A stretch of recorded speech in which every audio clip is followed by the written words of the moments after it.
All right, it's straight up 3 o'clock. It's Sports Talk 790. It's Space City Home Network. It is the A-Team. Wex over there, AC right here. Cole Thompson is our producer. And as promised, we are joined in studio by the general manager of your Houston Rockets. I just like to call you the man that brought Kevin Durant to town. And that's got to be, that's got to feel good, even at this juncture in his career, to know that that guy's going to lace him up every single night for the Houston Rockets. Yeah, I mean, we're definitely excited about having Kevin join the family and be around and hopefully add to something that we think last year was kind of a really good start to building something really cool.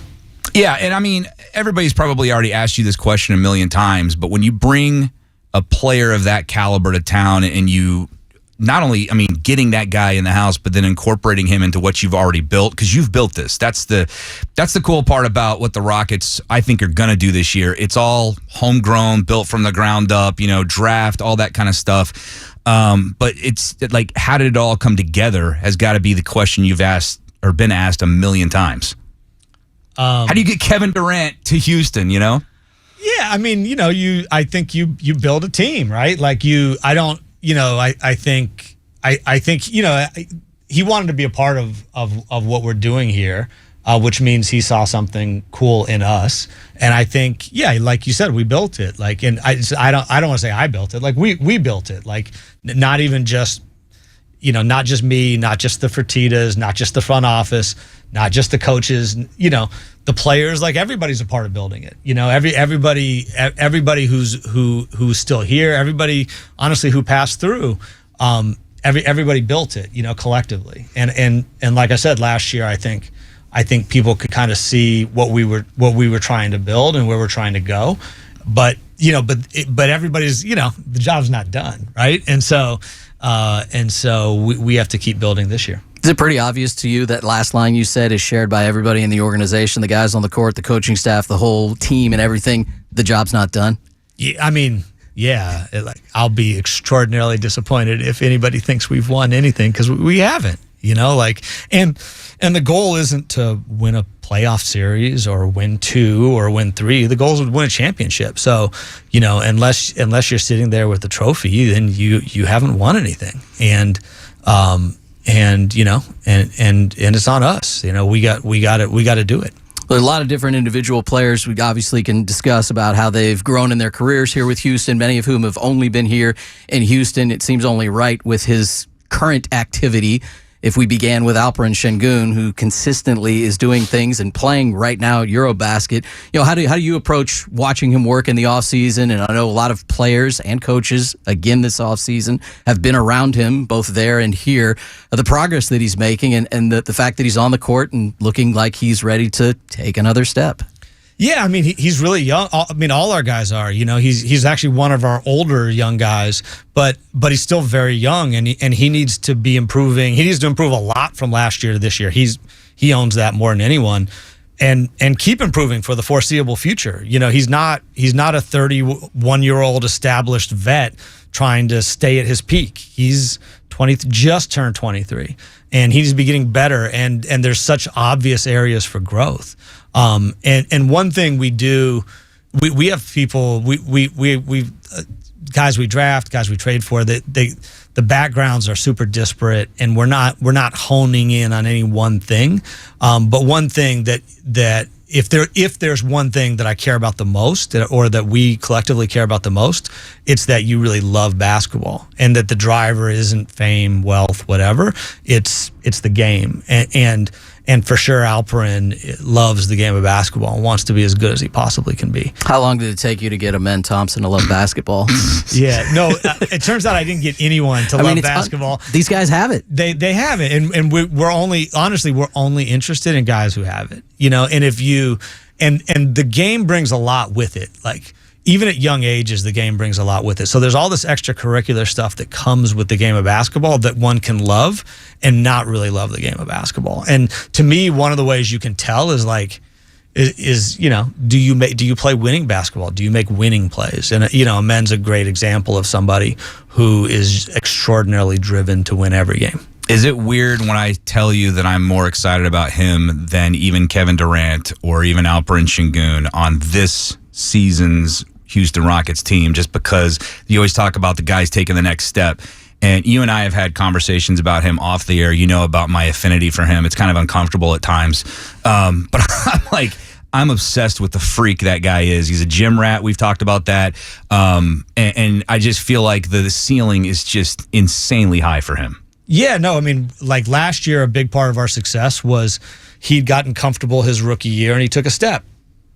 The same thing applies for this year. If he doesn't get better, we won't get it. We won't be the team we want to be.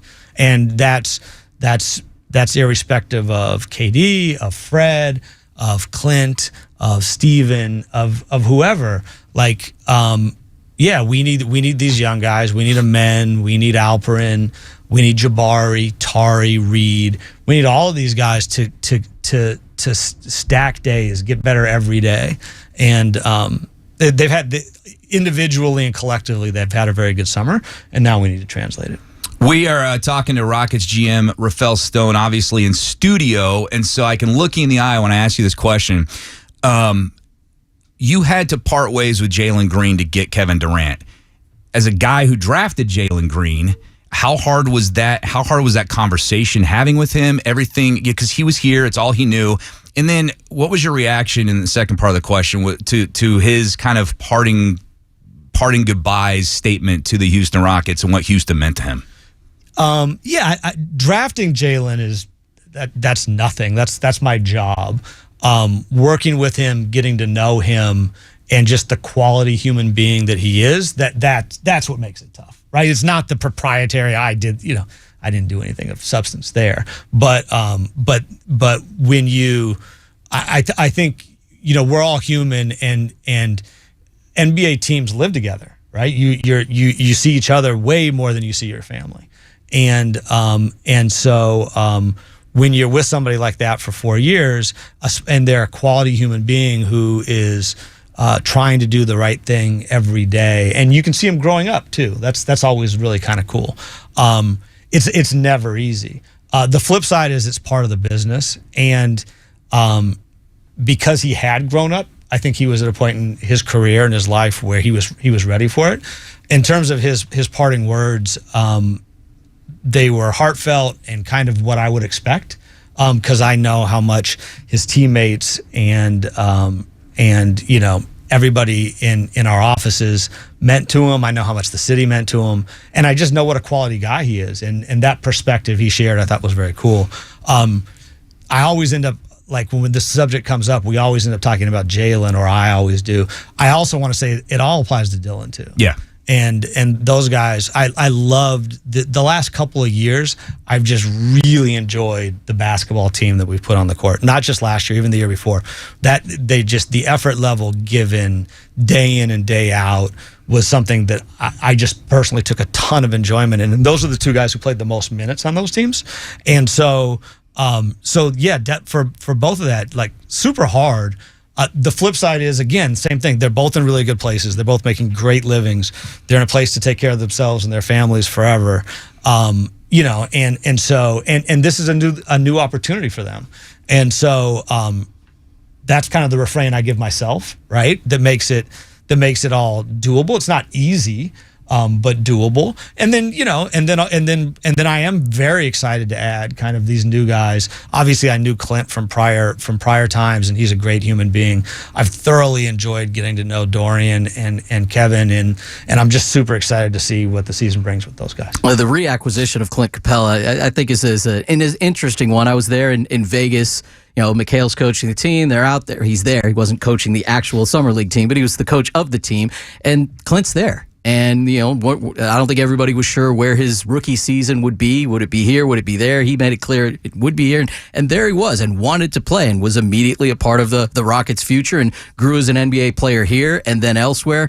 He's back here in a group of Alperin and Steven and now Clint. It's about as formidable a group as you have. If you could just comment on bringing Clint back and who he is now as an NBA player, and what you kind of view, what you might be able to throw at teams from the top level of the front court. Yeah, going into free agency, we did not think Clint was going to be available. We just thought we wouldn't have enough. We kind of had a finite amount of money left, and we thought he was still think he is a better player than that amount of money.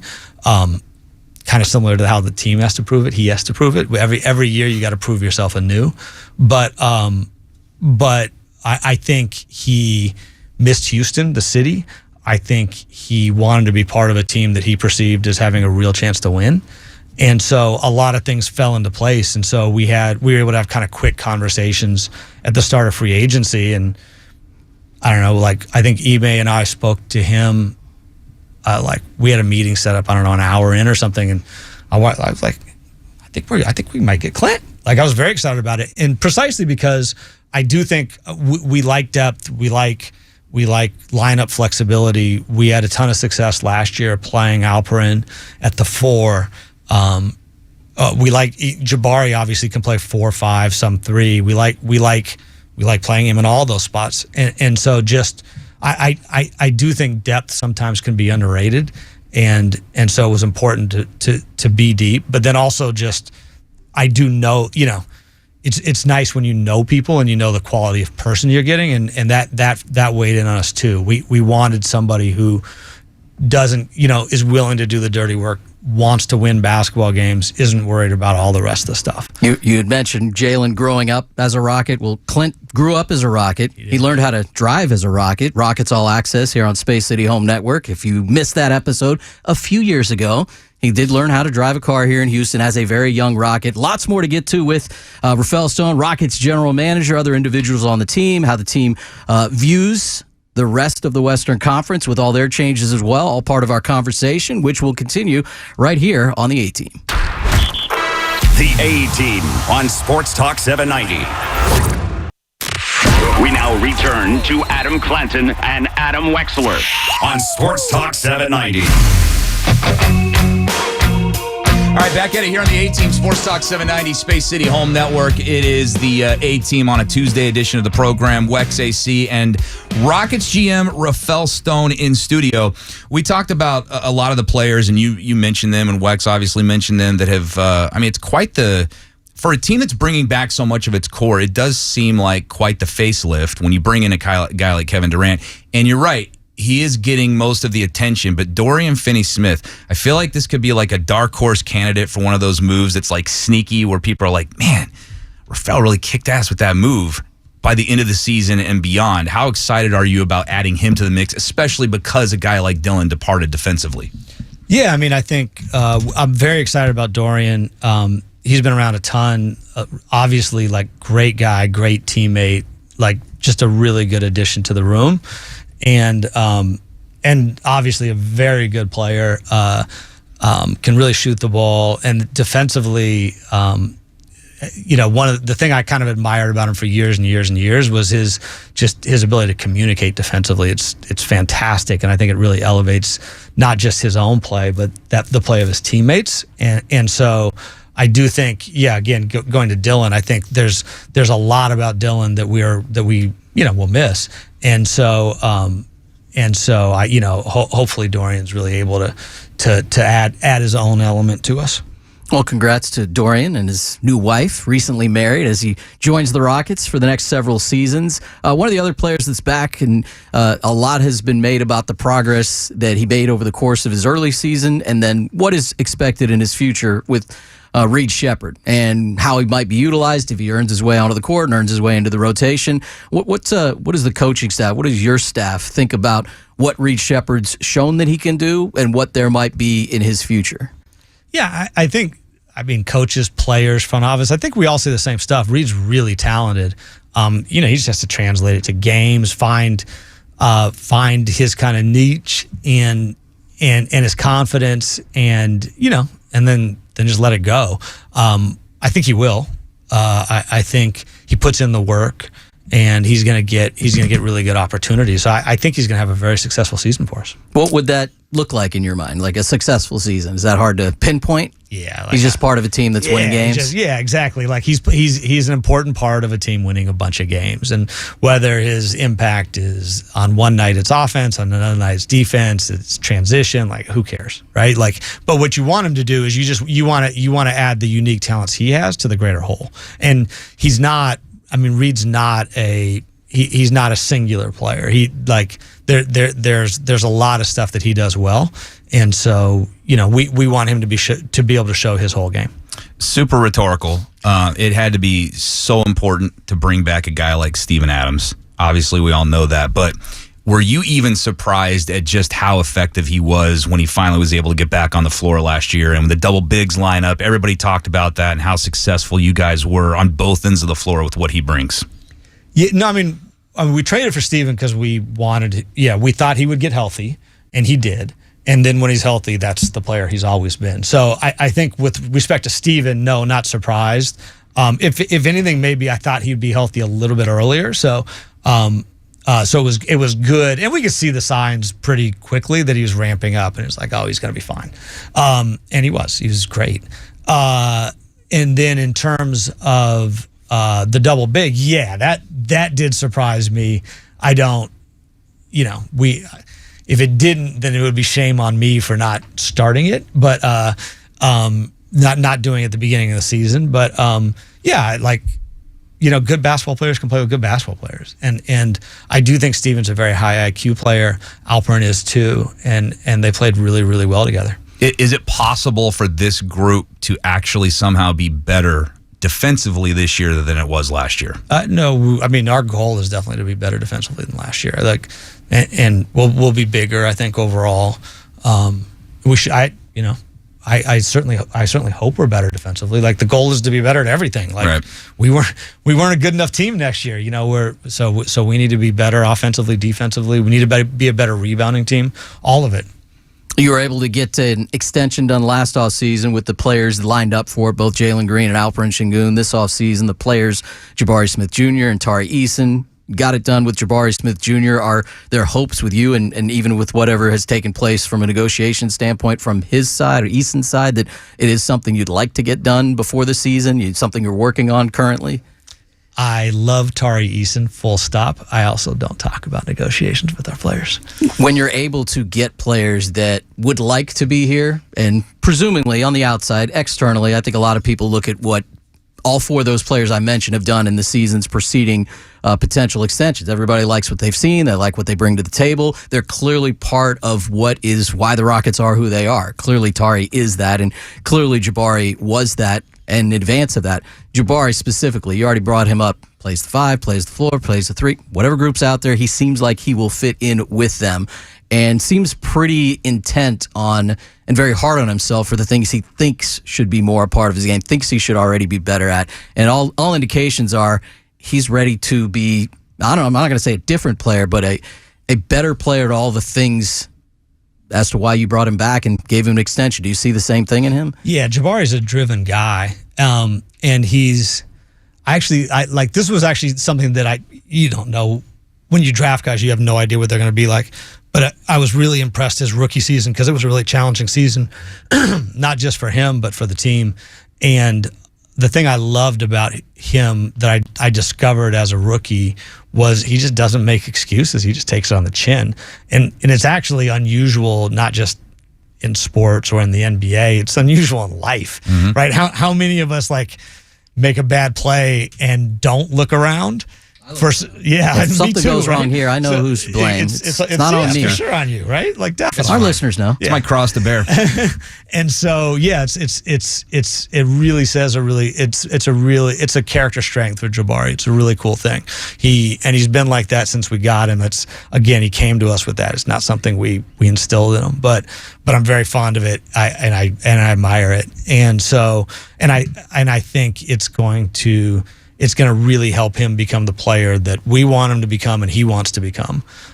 Because when it doesn't go the way he wants, he's very hard on himself and he's very self-critical. But by being that way, he's able to actually address the issue. He's not looking around for why didn't you do this or why, he's like, I got to figure out a way to be better. And he has gotten better every year. He keeps, you can see it. And again, this is a life thing. It's not an NBA or a sports thing, but we notice when people improve at a finite moment in time.